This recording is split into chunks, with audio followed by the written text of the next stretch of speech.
Marvel, Marvel, et encore du Marvel. Marc-Emmanuel n'est pas présent derrière moi pour la simple et bonne raison que je l'ai oublié. Ok? En tout cas, sachez que je suis très content de vous retrouver aujourd'hui pour une nouvelle vidéo en lien avec quoi? L'univers Marvel, oui, mais aussi une petite partie qui ne serait autre que la moitié de la vidéo, une partie d'ici.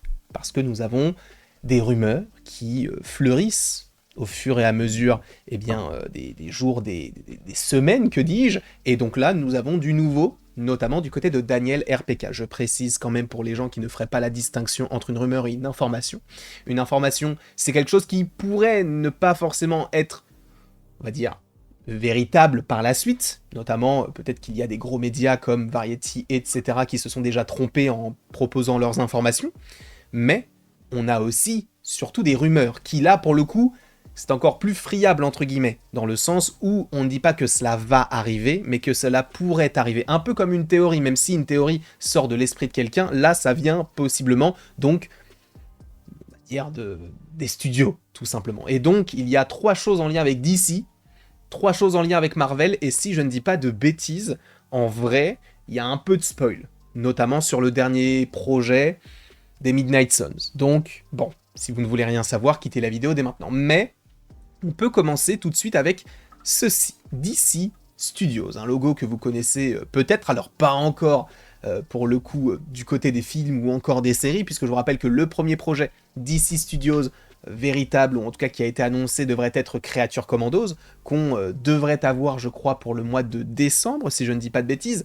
S'ensuit alors Superman, etc. En tout cas, du côté de DC, a priori, oui, il devrait être présent du côté de la Comic-Con. On te parle même de certains projets, je crois que c'est Deadline ou Variety qui avait fait un article dessus il y a de cela quelques heures. Mais bon, les projets, on ne va pas t'annoncer un film Batman en trilogie ou je ne sais quoi, non. On va te parler de quelques projets qui pourraient, on va dire, se rajouter par rapport à ce qu'a déjà avancé James Gunn. Donc a priori, oui, DC n'aurait pas forcément un panel, mais quoique, ça serait en lien avec le pingouin. Mais en gros, il ne faudrait pas s'attendre à de grosses annonces, précisons-le. Sachant qu'il y a le merchandising de la Comic-Con qui a dévoilé supposément un logo pour Supergirl. Alors on va attendre un petit peu avant de savoir.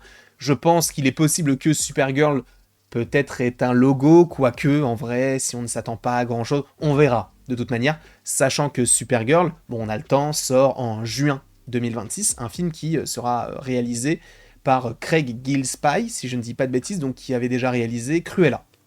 En tout cas, du côté de DC Studios, ne nous attendons à rien, ou en tout cas à pas grand-chose, du côté de la Comic-Con. En revanche, on a un projet qui serait en développement toujours du côté de DC sur ce personnage-là, donc Sergeant Rock. Je me suis un petit peu renseigné, il n'y a pas grand-chose sur le personnage en tant que tel, alors dans le sens où son histoire elle est classique, où c'est quelqu'un qui, en gros c'est un sergent qui officie durant la Seconde Guerre mondiale. Alors là, on voit qu'il y a des zombies. Alors peut-être qu'il y aura une atmosphère un petit peu post-apocalyptique, on ne sait pas. Mais en tout cas, Daniel RPK confirme ce qu'avait déjà dit DC Leaks il y a de cela maintenant quelques temps, sur le fait que oui, Sergeant Rock est bel et bien un projet qui serait en développement du côté de DC Studios, et au vu de la popularité du personnage, je pense, sans trop mouiller, qu'on partira plus sur une série plus qu'un film. Voilà, je pense. Et ensuite, la dernière, on va dire, rumeur en lien avec l'univers de DC, c'est Supergirl. Supergirl, a priori, le casting est bientôt complet. Et, en tout cas, ça sera complet d'ici quelques temps. Ce qui signifie que le projet avance bel et bien, et je vous rappelle quand même, alors je ne sais pas si je l'avais déjà évoqué en vidéo, mais je ne crois pas, je crois que je l'avais fait qu'en shorts, mais pas en vidéo un petit peu plus longue. A priori, Jason Momoa est dans le film. Voilà. J'avais précisé, attention spoiler, je crois, pour tous les projets. Bon, attention spoiler. Mais Jason Momoa devrait jouer Lobo dans le film. On verra si c'est véritablement le cas. Daniel RPK a dit qu'il y avait des sortes de discussions. My Time to Shine dit qu'il sera dans le film, donc on verra d'ici 2 ans. Mais on sait que Jason Momoa est censé continuer du côté de DC et du côté de Lobo. Donc, ça peut paraître crédible, encore une fois. Il faut également maintenant parler de la San Diego Comic-Con, mais plus du côté de Marvel. Il est vrai que récemment, je vous avais fait une vidéo justement sur ce qu'avait dit Daniel RPK par rapport au fait qu'il y avait pas mal de choses qui avaient changé. Eh bien, sachez que, a priori, on devrait avoir peut-être quelque chose de filmé concernant les 4 Fantastiques. Alors tu vas me dire, oui, mais le tournage vient de commencer. C'est vrai, sauf qu'ils sont en train de tourner ça. Je pense qu'ils vont faire un petit peu une mini-vidéo similaire à ce qu'avait fait Florence Pugh du côté de son compte Twitter ou Instagram, je ne sais plus exactement, pour les Thunderbolts, en disant qu'elle était sur le tournage, que ça se passait bien, etc. etc. Je pense qu'ils peuvent faire la même chose du coup du côté des 4 Fantastiques, sachant qu'on est donc en tournage. Peut-être officialiser le fait que tu es Galactus, sachant, je vous le précise, que il y avait des drones au-dessus de la San Diego Comic Con, je crois, hier soir. Et en fait, ces drones montraient le casque de Galactus. Donc peut-être que c'est un nouveau teasing vers le fait qu'on va avoir peut-être des confirmations. Et je pense qu'on les aura. Alors, je pense que du coup, oui, ça sera une petite vidéo qui pourra nous expliquer que, bah voilà, c'est Ralph Finson qui va bel et bien jouer Galactus, tel acteur qui va jouer telle actrice, enfin tel personnage, etc.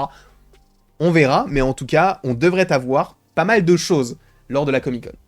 Shang-Chi 2, peut-être, ça n'est pas dévoilé par Daniel RPK, mais je pense qu'on va se régaler, et je vous rappelle, encore une fois, qu'il y a un live qui est d'ores et déjà programmé, que vous pouvez aller suivre si vous en avez envie, qui justement suivra les différentes actualités en lien avec Marvel et en lien avec DC. Donc rendez-vous à 21h sur la chaîne, et c'est vrai que les panels sont tard la nuit, je crois que c'est à partir de 1h45, 2h et après 3h à 4h.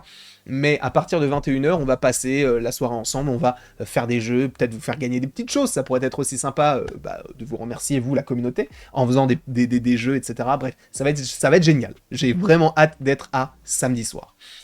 Donc, ça c'est pour la San Diego Comic Con. Attendons-nous pas forcément à du lourd du côté de Marvel, même si faut quand même avoir quelques petites attentes. Hein. On peut pas se permettre à chaque fois de dire, bon, on est habitué. Non, il faut quand même avoir un minimum maintenant de... Comment est-ce qu'on dit j'ai pas le mot, mais vous avez sûrement le mot, vous, dans les commentaires. Il faut un minimum de... J'ai pas le mot, toujours pas. J'ai essayé, je vous jure. J'ai essayé. J'ai failli à ma mission. Maintenant, on va parler d'un projet que personne n'attend, ou peu de gens attendent. C'est Phantom Blonde, ou Blonde Fantôme.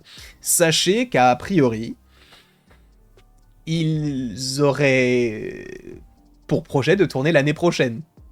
C'est bizarre, il est vrai. Moi, je pense que ça peut être un projet Marvel Spotlight. Un peu comme Echo, un peu comme a priori Wonder Man. Je pense que Blonde Fantôme pourrait justement apparaître sous cette bannière-là. Sachant, et il faut le préciser, a priori, ils ont fait des offres à des actrices et des acteurs a priori très cotés. Certaines personnes parlent de Taylor Swift, alors ce n'est pas une actrice, mais c'est quelqu'un qui est très très très connu, on en avait déjà parlé sur la chaîne, mais on parle d'un gros casting de prévu, en tout cas voulu par Marvel Studios. On ne chercherait pas à prendre quelqu'un qui débuterait dans le milieu ou qui n'aurait pas forcément fait énormément de preuves. Sachant que vous allez me dire, bah oui, mais Marvel ne fait jamais ça. Ah oui, tu connaissais Julius Onah, toi ? Avant qu'il officie du côté de Captain America Brave New World, tu connaissais, toi, le réalisateur des Thunderbolts ? Non. Donc, bon, à un moment donné, voilà, il faut quand même remettre l'église au milieu du village. Et maintenant, parlons de ce projet-là. Les Midnight Suns devraient bel et bien arriver du côté du MCU. Je vous rappelle qu'on parlait de Fede Alvarez, on parlait de Michael Giacchino pour réaliser le projet. Eh bien, a priori, la majeure partie des personnages principaux de Werewolf by Night seront dans le film. Donc, Man-Thing, Werewolf by Night et Elsa Bloodstone.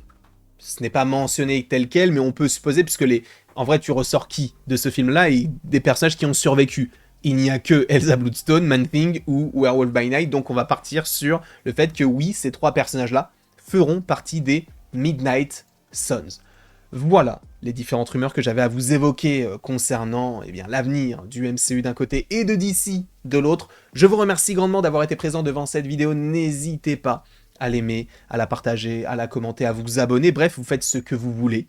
Et après tout ceci, il ne me reste donc plus qu'à vous dire à la prochaine pour la prochaine. Et encore une fois, merci beaucoup à vous. Toujours un plaisir de pouvoir vous proposer ce genre de petit contenu